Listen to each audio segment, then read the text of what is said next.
memberikan satu dampak yang positif buat kita semua. Mohon dari seluruh bupati kita seminar, tuangkan ide-ide pemikiran yang positif, masalah-masalah di daerah. Karena yang hadir nanti Ketua DPD RI, Prof. Rohmi juga di Menteri Kelautan ya, beliau punya posisi strategis di sana, bisa menyampaikan kepada Pak Menteri apa sesungguhnya yang terjadi persoalan-persoalan mendasar di daerah-daerah kepulauan. Karena mengatur daerah pulau tidak sama mengatur daerah kota sih. Dari Pak Bupati dari Tual, dari Sahinge, dari mana-mana, begitu rumitnya mengatur yang 90% daerah itu kelautan. Kalau kota ya hamparan, kemudian kabupaten satu hamparan selesai. Tapi ngatur satu pura yang harus pergi beberapa jam, ada yang sehari semalam baru tembus tanpa bisa dilalui dengan udara, itu harus dengan laut dan seterusnya.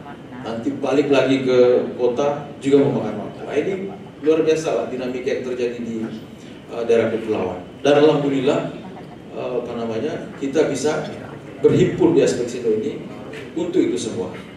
Itu barangkali yang bisa kami sampaikan, Bapak Ibu sekalian. Saya mohon maaf, panitia mohon maaf, steering komite, organisasi komite mohon maaf kalau ada kekurangan. Mudah-mudahan ini menjadi satu titik tolak setelah rangkaian panjang kita di aspek Sindo untuk menghadirkan yang terbaik buat bangsa kita. Itu barangkali yang bisa kami sampaikan dari panitia. Karena ini bicara kelautan, saya terima kasih dan mohon maaf ya sedalam-dalamnya. Asosiasi Pemerintah Daerah Kepulauan dan Pesisir seluruh Indonesia ada di ruangan diadakan oleh Kepala Daerah Kepulauan dan Pesisir seluruh Indonesia. Jadi kabupaten dan kotanya itu meliputi kepulauan dan pesisir. Kita mengetahui bahwa Indonesia ini adalah poros maritim dunia. Jadi ada kebijakan tadi dalam Rakornas tadi tentang batas wilayah yang sekarang itu diambil oleh provinsi. Tapi teman-teman seperti bupati dan wali kota itu meminta supaya 0 mil sampai 4 mil itu dikembalikan lagi kepada daerah. Nah, walaupun juga di aspek Sindo ini ada 34 gubernur yang menjadi Dewan Penasehat kita di seluruh Indonesia. Jadi mungkin ini akan menjadi perjuangan teman-teman karena memang sejatinya masyarakat di daerah itu pasti akan menanyakannya bukan ke gubernur, tapi akan menanyakan kepada kepala daerah selaku penguasa administrasi wilayah tersebut.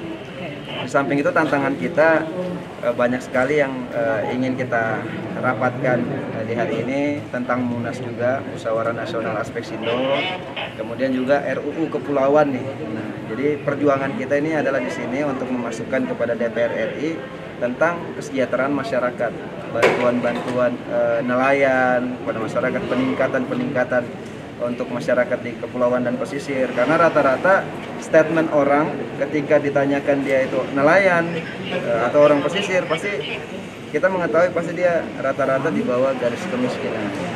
Apalagi kalau dia ada di pulau terpencil seperti daerah Sitaro atau nggak usah jauh-jauh deh di Kalimantan dan Sulawesi Barat itu, Kalimantan Timur dan Sulawesi Barat itu, saya sudah mendatangin beberapa pulau yang memang rata-rata miris karena pertama harga solar mahal, kemudian cold storage-nya tidak ada, jadi harga itu dimain-mainkan. Jadi memang ada perlakuan khusus yang harus kita bawa kepada DPR RI dan nanti kita akan sampaikan kepada Bapak Presiden Republik Indonesia, Bapak Insinyur Joko Widodo, yang kita tahu bahwa beliau juga sudah pernah menjadi wali kota, menjadi gubernur, dan alhamdulillah sekarang menjadi presiden.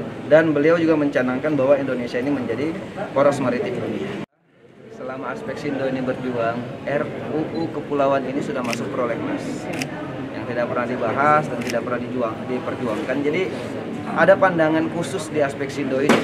Jadi aspek Sindo ini terbentuk karena juga pemikiran dari kepala daerah tersebut. Jadi ada apkasi, kan sudah ada apkasi itu, tapi kayaknya regulasinya tentang kepulauan dan pesisir ini tidak sepenuhnya ke situ, karena kita harus kembali lagi bahwa negara kita adalah negara maritim, kepulauan dan pesisir ya. Jadi memang harus ada wadah. Nah, itulah terbentuknya aspek Sindo, dan alhamdulillah RUU-nya juga sudah masuk di situ. Apalagi kita bersama Dewan Pakar Pak Rohmin Dahuri, Pak Prof, yang banyak masukan-masukannya untuk bangsa ini menjadi bangsa yang hebat sesuai dengan moto Pak Presiden. Undang-undang batas wilayah. Jadi kalau gubernur mungkin sebagai perpanjang tangan presiden itu tidak ada masalah. Tapi yang masalah di bawah itu seperti apa yang dikatakan Bung Tomo. Jadi dari desa ke DKI Jakarta, maksudnya obornya itu harus nyala dari desa-desa. Itu makanya kita bahas di sini RUU-nya itu. Karena kebijakan yang tadi saya sampaikan bahwa wilayah tersebut itu kayak nelayan-nelayan itu bukan tinggal di provinsi saja, ya. Dia pasti tinggalnya ngadunya pasti ke kepala daerah. Karena yang milih kan juga masyarakat nih. Nah, itu yang menjadi masalah. Begitu dia mau membuat usulan atau menjadikan solusi kepada masyarakat tidak bisa karena aturannya berbenturan.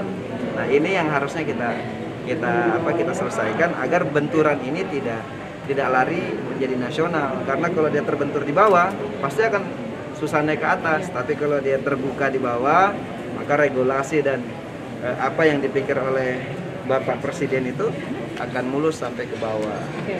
Prolegnas sekarang sudah dibahas dan dalam waktu dekat juga sudah bisa ditetapkan dan semoga menjadi manfaat yang baik untuk bangsa kita, bangsa Indonesia. Kita tahu bahwa ada beberapa RUU termasuk Omnibus Law juga. Nah, ini RUU dari Omnibus Law ini juga mempermudah semuanya, Pak. Mempermudah semuanya, tapi di aspek Sindo ini kita fokus kepada RUU daerah kepulauan untuk kesejahteraan masyarakat kepulauan dan pesisir.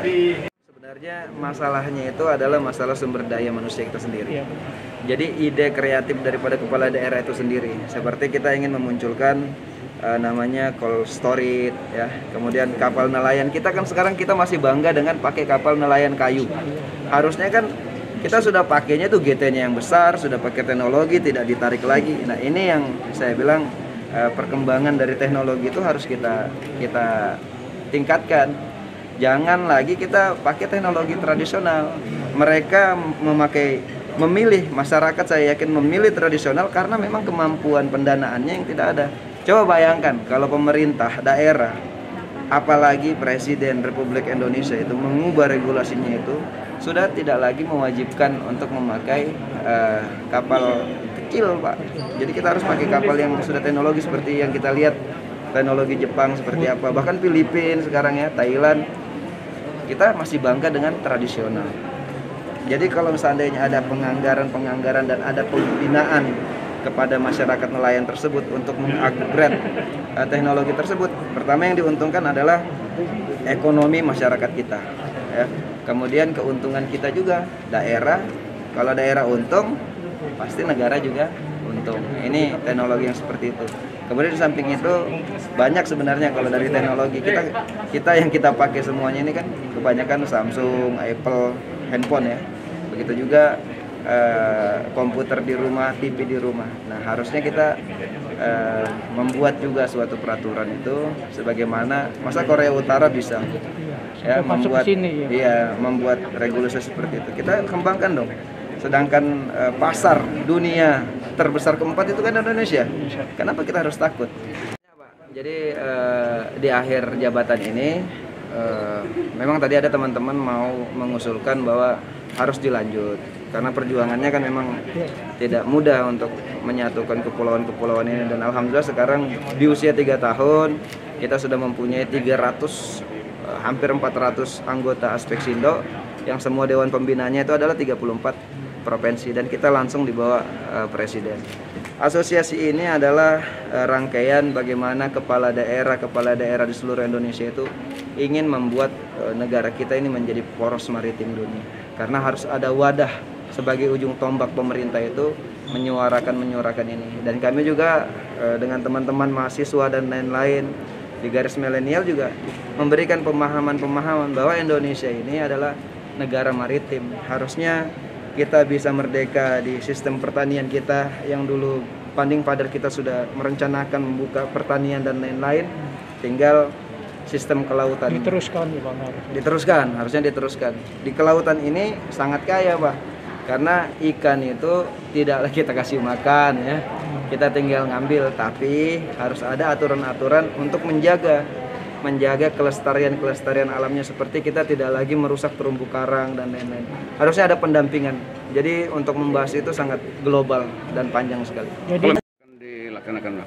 Prioritasnya tetap sama, Pak. Jadi kita komitmen untuk bagaimana masyarakat itu. Kita sudah bekerja sama kemarin dengan Menko Maritim, yaitu membuat 1 juta nelayan berdaulat. Itu hanya memberikan kapal bantuan, Pak. Tapi kalau misalnya kita tidak ada pendampingan tentang penangkapan ikannya itu, kita juga harus mensosialisasikan, karena ini kan budayanya, Pak. Budaya dia memakai pukat harimau, memakai bom ikan.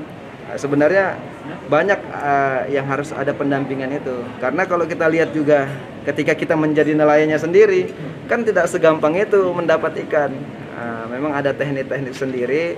Nah, ini ya yang mau kita sajikan kepada masyarakat agar nanti pemuda-pemuda yang akan datang itu dia tidak lagi ketinggalan dengan teknologi, cara menangkapnya juga lebih baik.